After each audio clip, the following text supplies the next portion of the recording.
یک جوانی 27 ساله در کلوب تالار ورزشی را اجاره گرفت تا به جوانان تمرین محاربه بدون قاعده را دهد. بار اول است که در این شهر تمرینگاه برای مشق بدون قاعده باز می شود و دوام 10 روز بیش از 30 نفر خواهشمندان خود را ثبت نام کردند.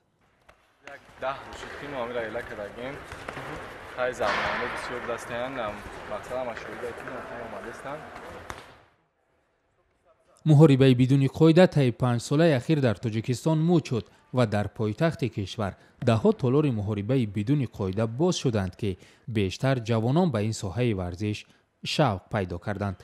ایوب جان فاضلوف، یک ساکن شهر کلوب که در گذشته گشتگیر بود، حالا می‌خواهد قوه خود را در این ساحه ورزش بسنجد. در همین ساحه بسکتبال و جای نمایان شوی چمپیونات رسمی بیرون از کشور نارمد.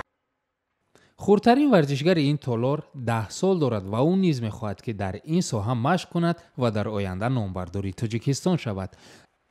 ضمناً از سال 2010 جوانان تاجیک در ساحه محاربه بدون قاعده تمرین کرده الکی در فدراسیون روسیه نیز جایهای نمایان را اشغال کردند.